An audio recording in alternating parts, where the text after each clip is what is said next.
c'est la 3e fois. Qu'est-ce qu'attend pour faire quelque chose pour nous ici?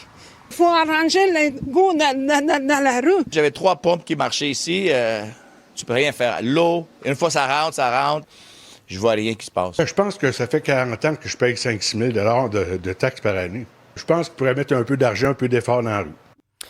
On sent dans la voix des citoyens qui ont été rencontrés le ras-le-bol, l'exaspération, et on peut très bien les comprendre là, à la suite de ce déluge-là qui a déversé par endroits plus de 80 mm en très peu de temps.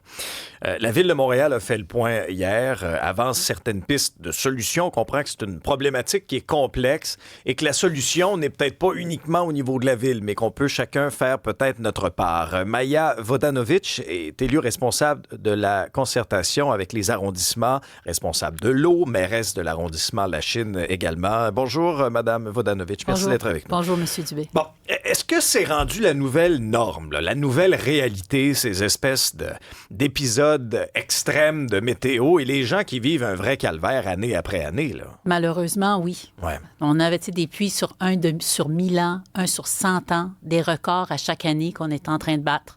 Mais c'est à tous les étés. Puis les gens qui se sont fait inonder, mais on peut prévoir que dans les années à venir, ils vont continuer à se faire inonder à cause de ces pluies diluviennes qui vont aller de plus en s'intensifiant, malheureusement. Le réseau n'est pas capable d'absorber ça, là, en ce moment. Il n'y a aucun réseau au monde qui est capable de l'absorber. Et je vous le dis, depuis 2016, depuis qu'on est là, depuis 2017, on a doublé les investissements dans l'eau. Tu sais, les gens se plaignent, il y a des cônes oranges partout, là, mais c'est parce qu'on est en train de changer les égouts, les aqueducs.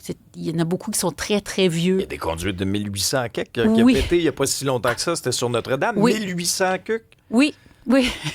il y a des vieilles conduites. On est en train de changer ça. On est en train de changer toute notre infrastructure. On a une infrastructure d'une valeur de 43 milliards de dollars. Alors oui, les gens disent, mais quand ils voient que ça vient des égouts, ils disent, mais c'est la faute de la ville.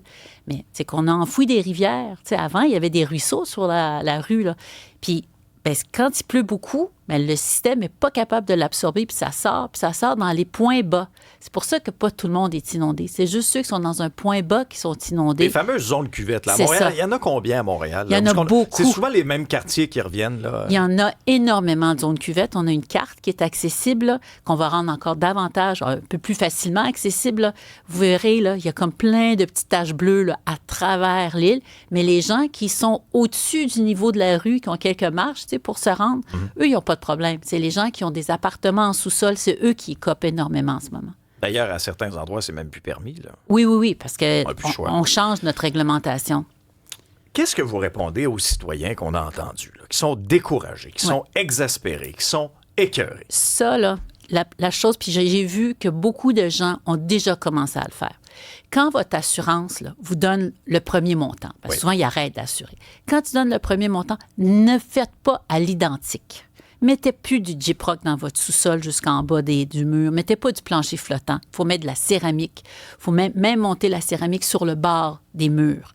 Il faut aussi faire... Et donc, une espèce de, ce qu'on appelle là, des espèces de bordures. Là. Oui. Et là, à quantité d'eau qu'il y a, il va falloir mettre 3 pieds de céramique. Mettre le plus possible de céramique sur le mur et aussi faire en sorte que l'eau ne rentre pas. La chose la moins chère, c'est des clapets.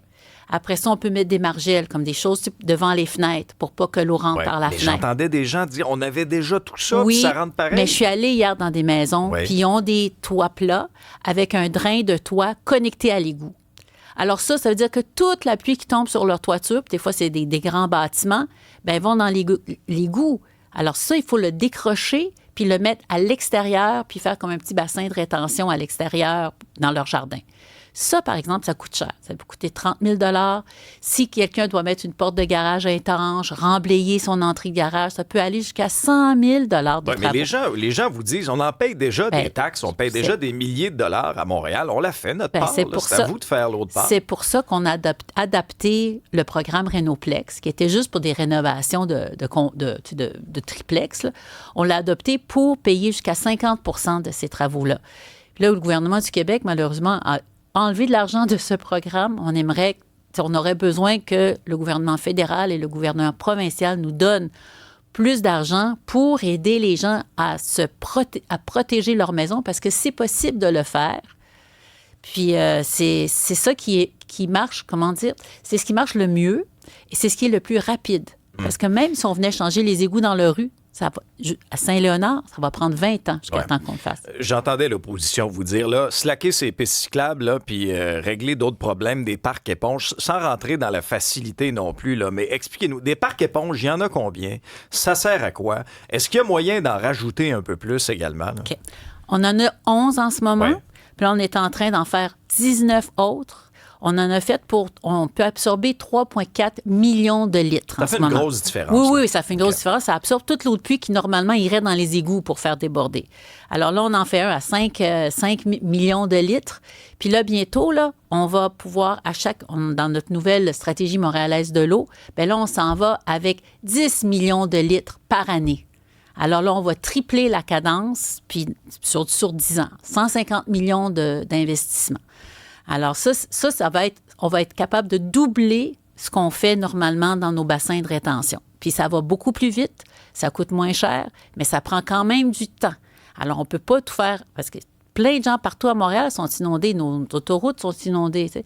Alors les investissements puis les travaux à Montréal, c'est juste été l'automne. Il faut se rappeler. La fenêtre, elle est courte. La fenêtre on s'en rend compte, je vous Oui! dirais. Tu sais, les gens veulent pas qu'on triple, quadruple les travaux. Alors, on peut pas. Financièrement, on peut pas. Puis il n'y a pas assez d'ingénieurs en ville au Québec. Tu sais. Alors, il faut vraiment qu'on puisse aider les gens qui sont inondés de faire la bonne chose. Puis ça, on a besoin du gouvernement fédéral puis du gouvernement provincial. Souhaitons que cet appel-là soit entendu.